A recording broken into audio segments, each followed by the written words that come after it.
Welcome, everybody, to the Chasing Larger Sports Story podcast with your hosts, Chase Steffes and Derek Larger. And we got a short show for you today where it's not going to be extremely long. We're going to cover mostly about the draft upcoming in 24 days. And we are both excited. We can't wait. Obviously, the Colts are going to have a tremendous draft night with the picks that they're going to have. Yeah. There's two possible scenarios that's going to happen with the Colts. They either choose a quarterback or they don't, and they go after Lamar. So we'll have to wait and see how that night pans out. And now, Derek, the one major question I've got before we get into the topics is, if the Colts don't choose a quarterback on night one, would you be upset? Because that almost guarantees that you guys are going after Lamar. Well, I mean, it shows the direction that they need to go in. And I would just say this. I mean, if Ballard doesn't land Lamar, then Ballard is getting kicked out of Indy because, I mean, everyone knows Indy needs a quarterback. And if they don't go for one in the draft, then, it's time that, you tell the Ravens, hey, like, you gotta give me this guy. Who knows? Maybe on draft night they do that. Maybe they give Baltimore the picks that they want in that draft, and we get Lamar on that night. Well, it's not just about the picks. It's all a matter of like the contract too, because I understand the contract. Jim Irsay could offer him, like, let's say he offers him a 7-year, $300 million deal with $200 million guaranteed. Now the thing is, the Ravens have a chance to match that offer, and then if they don't match it, then they go to, then they revert to giving up the picks. So it's kind of a lose-lose situation if the Ravens match it and Ballard doesn't get it. But Jim Irsay has got to basically shell out the money and be like, hey, we're going to pay this guy. Otherwise, I'm losing my job, or we're not going to look very good this year. So it's a matter of if Ballard can convince Jim Irsay to shell out the money, and if he can convince, the Ravens to let him go for 2 first-rounders. But looking at the NFL draft order, we've got the top 5 picks right now are the Carolina Panthers, Houston Texans, Arizona Cardinals, Indianapolis Colts, and the Seattle Seahawks.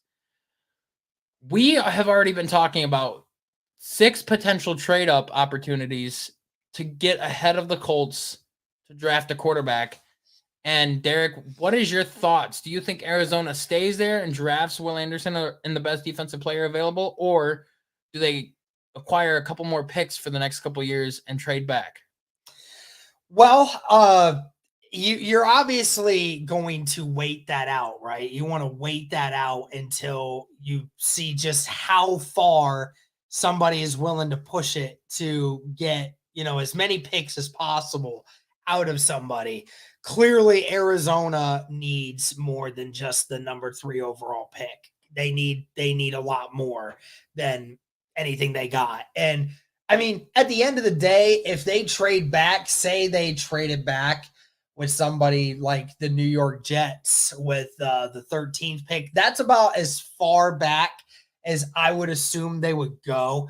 Because honestly, I think that's probably about as far as what you could go with a pick like that. I don't think anyone in the upper teens or even in the 20s is going to trade up that far to get to Arizona, because the amount of draft compensation you'd have to give up is just astonishingly bad. It's not going to be that much, not compared to the number 1 pick. Not that much, but it's going to be something very similar. And it's one of those situations where Arizona doesn't need to do that, and Arizona's looking to, while acquiring picks, is also wanting to make sure they get a premium talent at the position. So, I mean, the great thing is, if you're Arizona, you're looking at this and saying, you may miss out on Will Anderson. You may miss out on Jalen Carter, but you have some other edge or defensive tackle guys that are still there, or corners, some really good corners that are in that first round. There's a lot of really good ones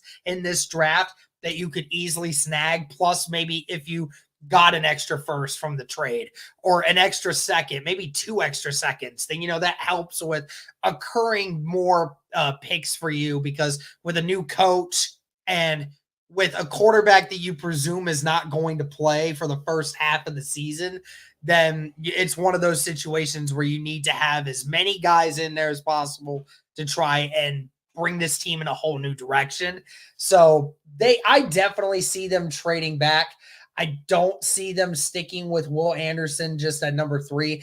As much as I think Will Anderson is by far and away the best edge guy in this group, I just don't see him as, I don't see Will Anderson as a immediate break apart the league kind of guy. I just don't see it.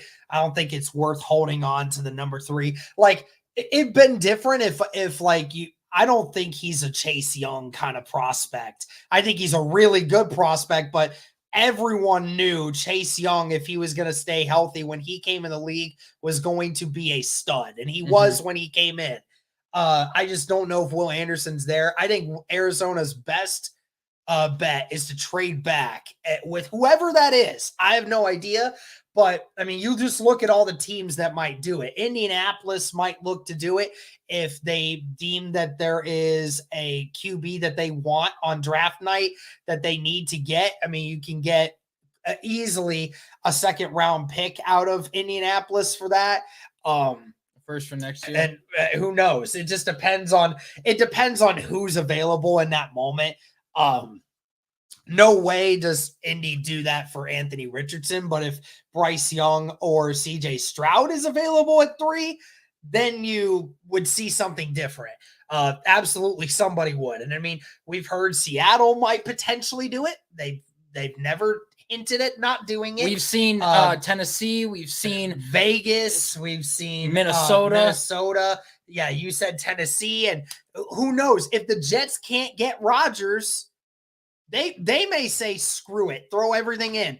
I mean, they said they wanted to get it, and they don't have a quarterback right now. I mean, they really don't. They got Zach Wilson still there, but it's like, but the confidence in Zach Wilson is non-existent. There is no confidence in him. So, and of course, Mike White moved on. So you got Joe Flacco, and that's you got Joe Flacco. You got to get somebody in there. So, if the Jets don't get Rodgers after all, then the Jets are going to have to do something. So, and here's how the draft board can play out. So right now you've got the Carolina's going to choose a quarterback. More than likely, Houston's going to choose a quarterback. More than likely.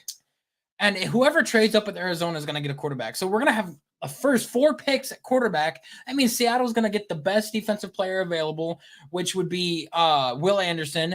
The Lions are more than likely going to choose a corner. And the Raiders are either going to choose an edge rusher in Tyree Wilson to go opposite of Max Crosby, or since they got Chandler Jones, they might even go corner. So that would leave Tyree Wilson to fall to Atlanta, Brian Brazee to fall to the Bears if they want to choose him. If not, they got a receiver. You've still got they can move back to Tennessee. Arizona could. And they could still pick up Brian Brazee, who is still the second best defensive tackle prospect out there. Yeah, and you didn't even mention Jalen Carter. I didn't even mention. mention Jalen Carter, who everyone before before he was called before a judge in court. I mean, everyone was saying, was going to maybe be the number 1 defensive prospect of everyone. And honestly, it would not surprise me if Seattle just went with Jalen Carter there either. I mean, it's one of those situations where the guy's obviously not getting arrested. So you figure out if he's going to be okay. All I know is that if there's quarterbacks 1 through 4 picked, the defensive draft after that is going to be huge because you don't know how far Will Anderson and Carter will fall. After the top 4 picks, if Arizona trades it away and say Vegas goes up and tries to get one of the quarterbacks to fall behind Jimmy G, you could literally see pick 5, 6, 7, 8, 9, and maybe 10. Literally the next 6 picks could all be defensive players. Just all straight defense. It will be. And because nobody's really in that situation is looking for a wide receiver right now. Not a ton of them. Maybe Chicago. Maybe Chicago. Yeah, maybe Chicago. Maybe Chicago will go with JSN. That's about it. But I mean, that's kind of how it is. So, I mean, it'll be very interesting to see how it goes. But yeah, I mean, there's a lot of situations where it will be interesting to see what Arizona does at number 3. And the ultimate one that's going to mix everything up is Carolina. Carolina's the ultimate mix-up. What are they going to do? Are they going to go with what seemingly everyone says they're going to do in getting CJ Stroud, or are they going to just create havoc on draft night, one of the most epic stories of all time, and have Anthony Richardson end up being the number 1 pick? I said before, I've seen it. I see it as a possibility. You think that's most likely not going to happen, but I mean, we have seen crazier things happen before. I mean, that's true. We did see Baker Mayfield get picked number 1 overall, and nobody expected that. Yeah. But I just don't see Anthony Richardson getting picked because Frank Reich already lost his shot in Indy. Because remember, he's not the one making the ultimate decision. He's not the one making the ultimate decision. I understand that, but like, he already lost his opportunity in Indy, and he's not going to choose a guy that is a project that needs to sit for a year as his first quarterback. He's going to choose a guy that's proven and ready in either Young or Stroud. Right. And I'm going to sit here and say now that it's more than likely going to be Stroud that that is picked at number 1 overall, just because the intangibles, I think it's a very Reich-esque kind of quarterback. Frank Reich, yeah. He loves that style of quarterback. And I think that it's gonna be smart to choose a guy like CJ Stroud for Carolina. So, but if Houston, we've also been seeing that they might not go with the quarterback. We've been seeing reports and rumors that they may go defense with their first pick. And if that's the case, and they want to shoot for a quarterback falling to 12 and then having them get like Will Levis or something, we could see that as well. We don't really know how it's going to be. Like, obviously, Bryce Young would be the proven commodity right here, and it'd be a smart choice. But DeMeco Ryans is the head coach. They love defense, and he's a defensive-minded head coach. Now, if that's the case and Bryce Young does fall, you could see a Colts trade up to 3. There's about 5. There's about 5 teams that are calling Arizona in that moment, asking for that number 3 pick. Oh yeah, it's going to ultimately be who's going to throw the most into it, right? That's the ultimate question. I mean, if you're Arizona now, if you're Arizona and you do want the top defensive player, then your absolutely smartest move is to take Indianapolis's pick, regardless of how much they give you, even if it's only a second and maybe a third. So what? You get 2 more picks, and then you still get the best defensive prospect in the draft that you would want. And even if you don't, I think their best option would be to trade up or trade back with somebody, because like we said, there's still so much great defensive talent that you could pick. Brian Brazee is being slept on as a solid defensive tackle prospect. And that Arizona needs defensive line help badly because they lost J.J. Watt this offseason. You've got Miles Murphy that's going to fall. You've got Lucas Van Ness is shooting up a lot of people's draft boards. Kyrie Wilson will probably fall if they're – not to mention you've got Jalen Carter and Will Anderson if somebody trades up to there. So, and not only that, you got the best corners available. You'll have Devin Witherspoon. You'll have Joey Porter Jr. You may have Christian Gonzalez. It depends on who the Lions choose and stuff there. And the Raiders will probably more than likely choose a corner and or safety. But you've got so many options for defensive talent there at whatever pick. Let's say it's the Titans pick. At 11, you've got so much defensive talent that you could easily pick the best defensive player available and still get a good talent, and then also pick up a first rounder for next year. Yeah, I think it'd be so great for Arizona to, like, if they trade back with Indy, trade back again, and maybe say like at 8 or 9 or something, because then you can acquire an extra first and then get those kinds of guys. Because I mean, you just look at the corners, just looking at some of the best corners available. I mean, Devin Witherspoon is the number 1 consensus corner in the draft. Christian Gonzalez is another one. Deonte Banks, Joey Porter Jr., Julius Brents, Kelee Ringo, who potentially could be number 1, Emmanuel Forbes. I mean, there is 6 corners that legitimately could go first round. Oh yeah. I mean, that's how good this corner class is. Like, that's incredible, just what they're able to potentially do.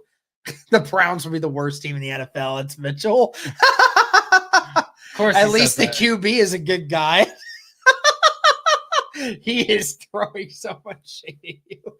The nightmare scenario is getting stuck with taking Bryce Young. I don't even think Ballard would have Young over Levis on his board.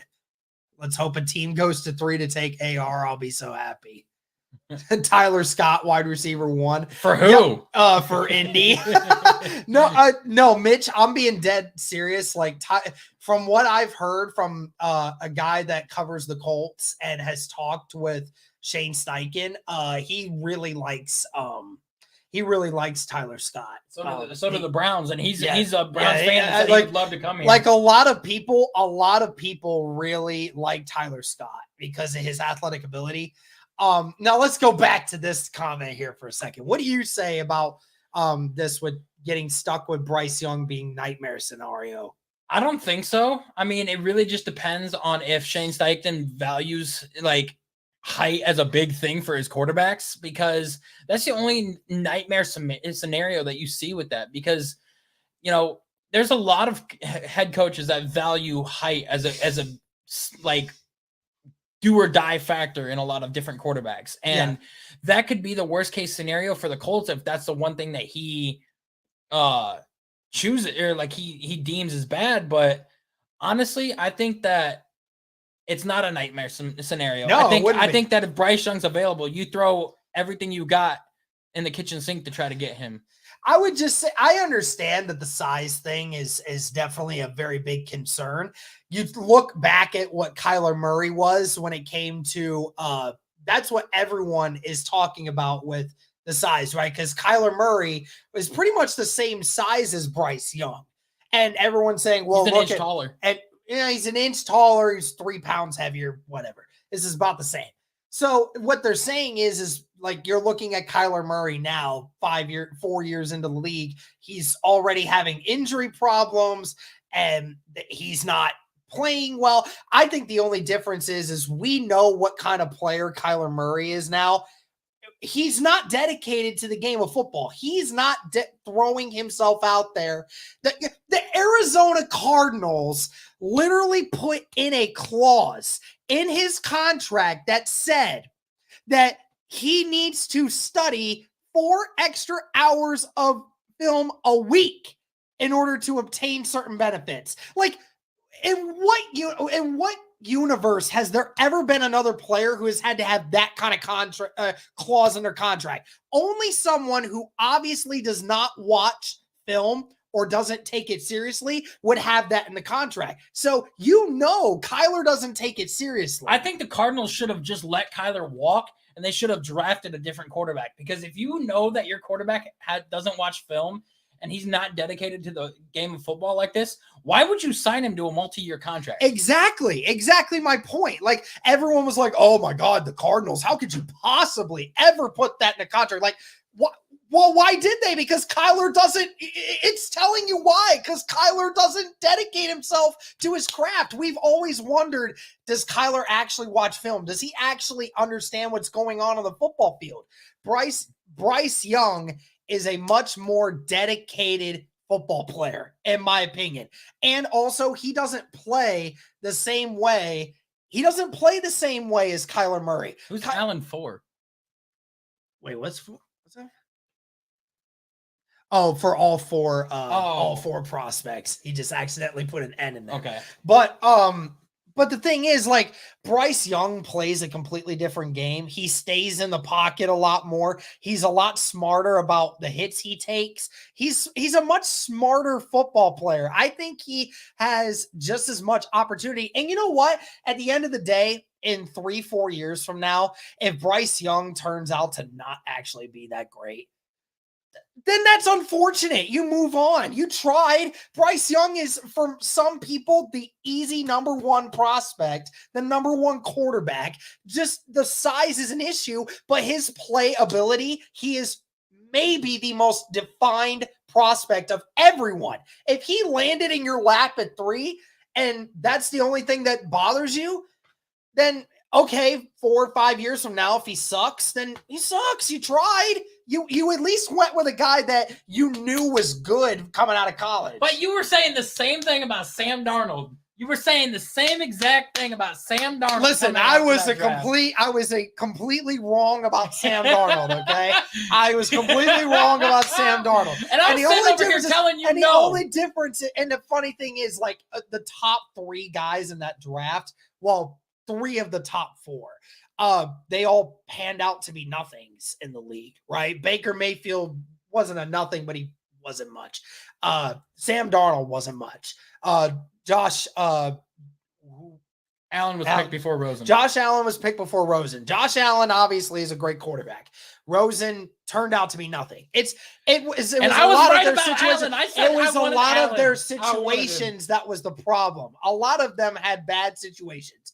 Baker ended up in the best situation of the 3 that really turned out to be bad. And, he was okay. I mean, I just felt like, he was kind of in the midst of, he was dealing with Hugh and then was, moving into Stefanski. There was a lot of moving parts, but it is what it is. But which front office? How has the front office been doing? I have no idea. Which front office are you referring to, Mitch? Because I think both of us can sit here and agree that we're not doing that great. But I think our front office and my front office is doing. Who would you like the Colts to draft with our 2nd round pick? Well, we actually had a mock draft for both of us, and read the comments. Oh, everything about what this front office has said screams Will Levis. I don't know about that. They don't scream anything to me. Like, none of the quarterbacks scream, "Oh, me," over all the rest of them. They don't. It makes no sense. So that leads into the next conversation, or the next topic that we were going to discuss. So to end this live stream, we're going to be talking about the Browns' biggest needs and the Colts' biggest needs. And Derek, we'll go with the Colts first. Like, let's start off with talking with the Colts. Yeah, well, I know when you and I were doing our mock drafts right before this, it's either going to come down to interior offensive line help or corner, whichever one has the best player available at 35 when it gets there. That's going to be the most important thing. At the way this draft is falling and looking at the back half of this draft, I could see offensive linemen like Osiris Torrance going to like the Cowboys or something. I could see, interior O-line, maybe Paris Johnson falling. Maybe DeJuan Jones falling. Maybe he'll get picked up by the Chiefs or something. So I think that the best case scenario in the 2nd round would be to choose a corner, and the best one available at that point in time will more than likely be Julius Brents. Mm-hmm. Yeah, absolutely. And undisputed Colts online heel, bro. Number 1 was accuracy. So if you want to talk about accuracy, I mean, CJ Stroud would be the number 1 because he's been the most accurate. But he's not going to fall to the Colts. All of them, but he's most likely not falling to the Colts, and it probably won't happen.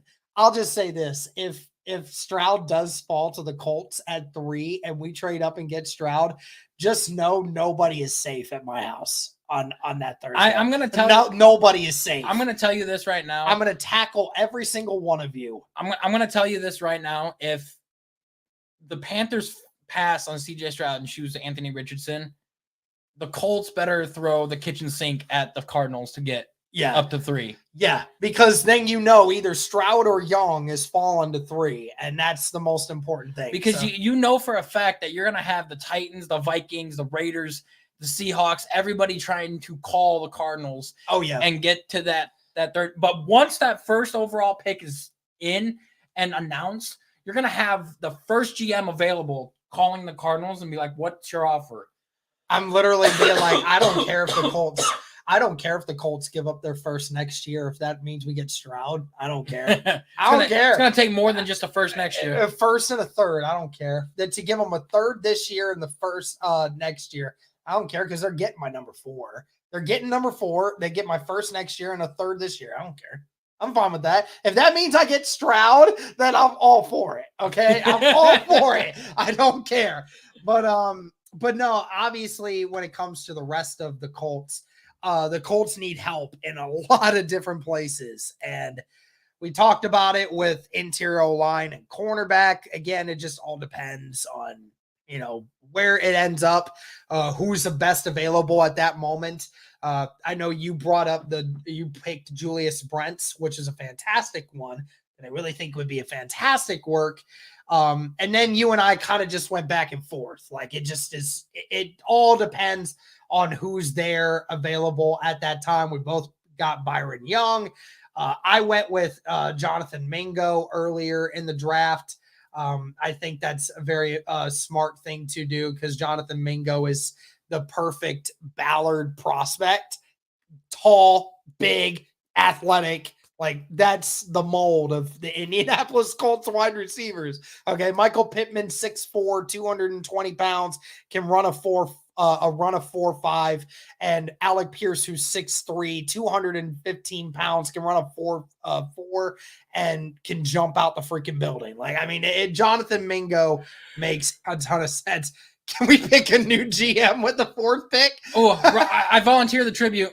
I'll take this guy. I volunteer the tribute. I can have him on my podcast all the time, and then I can become like the biggest Colts podcast on the internet because I personally know the GM. I would gladly be the GM. Would you? Okay, so if you were the GM for the Indianapolis Colts and you were sitting there at 4 and you knew that number 1 pick was available, what would you have given up in order to secure that with Chicago? You would not have liked me for what I would have given up, but go ahead. So I would have given up a first next year. Okay. A first in 2025 as well. Okay.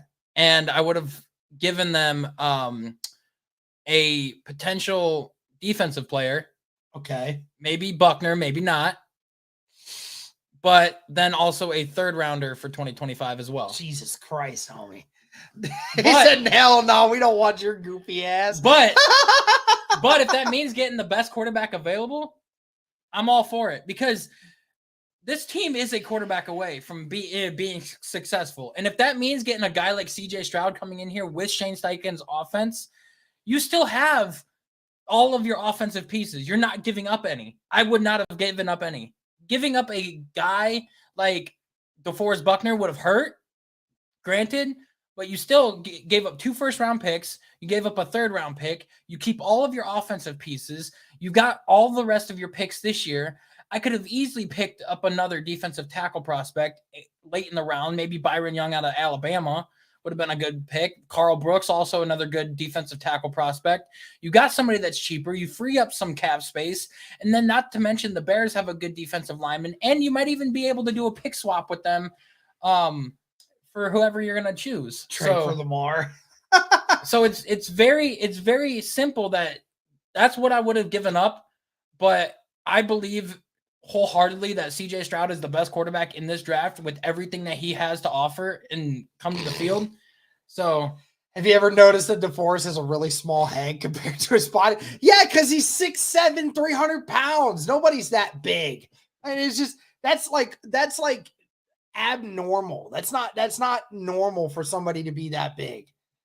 So to end this now, we can go with the Browns now because now we've done a lot with the Colts, but now we need to go with Cleveland, which their first pick that they have is the 74th pick in the 3rd round because they swapped a 2nd-round pick and got Elijah Moore, and then they picked up the Jets' 3rd-round pick. So now we've got 2 3rd-rounders, 2 4th-rounders, 2 5th-rounders, a 6th-rounder, and a 7th-rounder.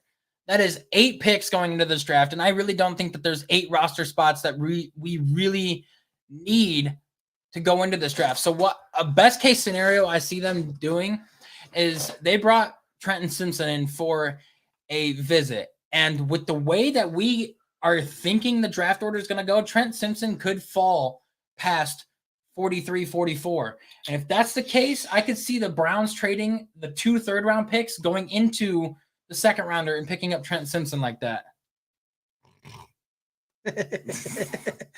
In 2025. I like this mascot right here. But I don't know. I think that our biggest needs coming into this draft right now is definitely linebacker because all of the ones that we've got are on a 1-year contract except for JOK and Jacob Phillips and then Tony Fields. And out of all of those guys, JOK is probably the best one. And then Anthony Walker's on a one-year deal. Sione Takitaki's on a one-year deal. You need a new Mike linebacker.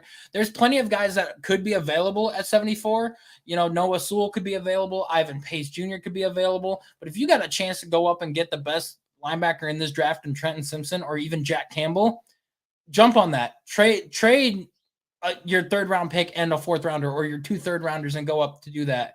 But with the fourth-round pick, your first one, choose the best defensive tackle prospect available. Wholeheartedly, defensive line is the second weakness of this draft. Like if you don't trade your third round picks, you're going to choose a linebacker at 74. Defensive line has got to be your next pick at 98. Maybe Carl Brooks, maybe maybe you've got a guy like Gervin Dexter that could be there. Who knows? What's your thoughts, Derek? Like, I know that you're not a Browns guy, but what I'll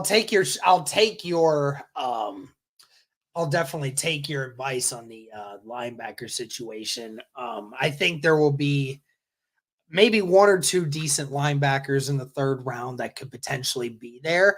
I would say if the top 4 linebackers are gone by time pick 74 comes around, I would say immediately just start going with the best wide receiver possible for you guys at that spot, and then taking defensive tackle depth later, because I think that there's a lot more tackle depth later on. But I think that to get the weapons that you guys need for Deshaun Watson, because I know you were talking about that a while ago, that outside of Amari Cooper, you guys are really looking for that bona fide true number 2 guy. Well, we got DPJ and Elijah Moore, and Elijah Moore has the speed and everything that we're looking for. It's just we don't really know what he's capable of because we didn't really see a whole lot on the Jets. So right, it all depends on how Elijah wants to do it. But I think at 74, I definitely could see somebody like either a Tyler Scott or a Jonathan Mingo being the best options for you guys at that spot. Again, names that we keep bringing up all the time, but Mingo, especially with the fact that he is just such a physical specimen. I have to show you some clips of him at the Senior Bowl. Like, I mean, I see a guy that big should not move the way that he does. It's insane. And Tyler Scott, he's a freaking burner. That's just kind of how he is. If we get Tyler Scott, it's going to be great because he grew up a fan of the team and he loves. You got city. Cooper, who's the possession guy. He can pretty much do it all. Elijah Moore, who's your slot guy, and then Tyler Scott, who's a burner.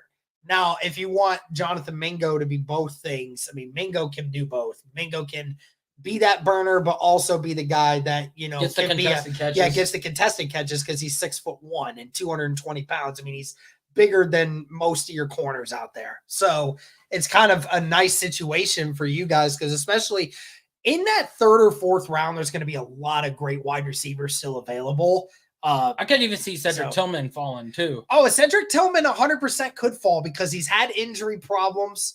And he's not a great athlete, but he is a guy that he's a big body guy that can go up and get it. We went from 8 people to 1. Yeah, I know. Just because everybody's done talking about the Browns, dude. Nobody cares about your Browns. Everybody just wants to know when you guys are going to fail, just like the rest of the NFL wants you guys to, because you guys got Deshaun Watson. I mean, that's all that it is. Everybody hates on the Browns every year, and that's nothing new. So if I don't know if hating is the right word. It's the right term. I don't know if that's the right term. I think just tired of y'all acting like as if you got something.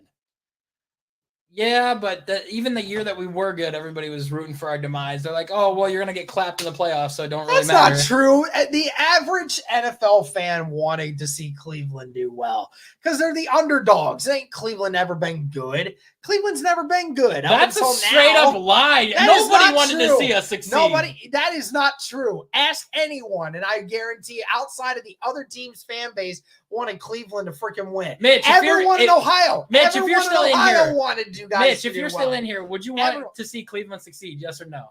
If it came down to them being the last team to do something, Because yeah, everyone in Ohio wanted Well, Cleveland. that's to do well. everybody in Ohio. I'm talking about in general. Like nobody outside of anybody in Ohio wanted the Browns to succeed. Nobody.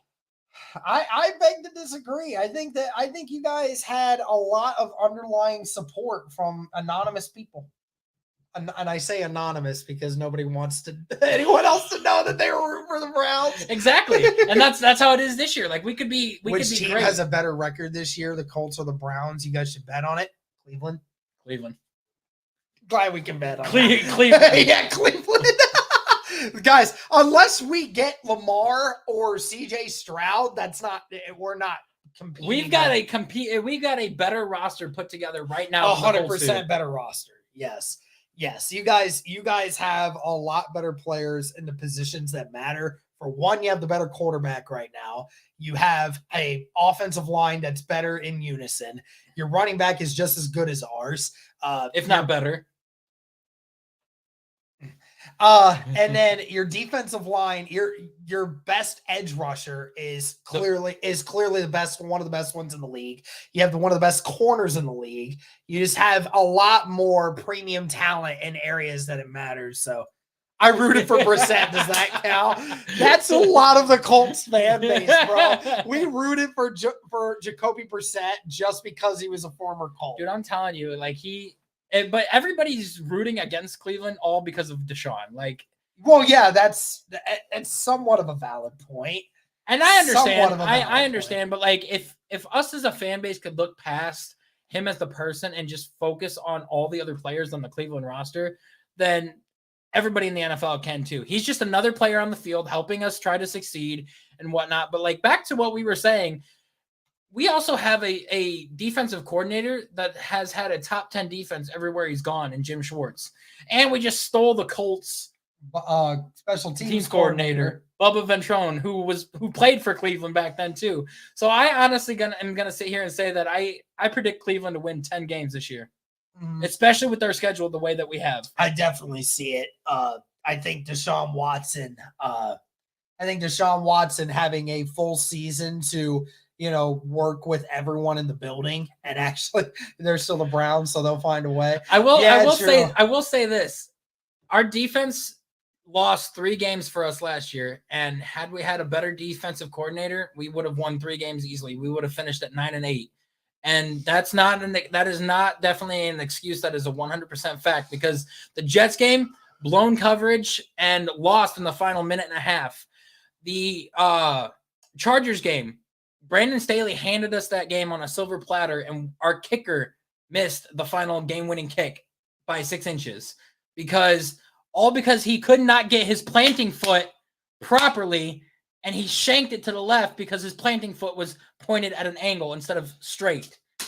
And they realized that later and didn't even fix it. And then the freaking Falcons game, we were up by 10 to them, and then we gave up 140 yards rushing on the ground because our defensive coordinator wanted to play deep zone instead of stacking the box and trying to stop the run. So there's 3 games easily right there that we could have won, all because of our defense. And now having Jim Schwartz, having Bubba Ventrone, having an upgraded offensive roster with Elijah Moore and a much better defensive talent like Juan Thornhill on the defensive side, Dalvin Tomlinson covering the defensive tackle position, and Myles Garrett on the defensive line, not to mention Oba Okoronkwo.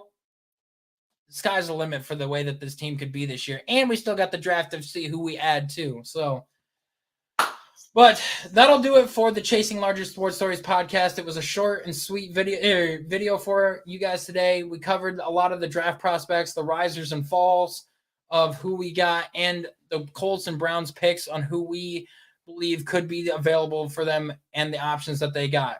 Make sure you tune in next time for the next video that we have. Like and subscribe. Get it out there to your friends and family. And that is all for today. Chase and Derek signing off.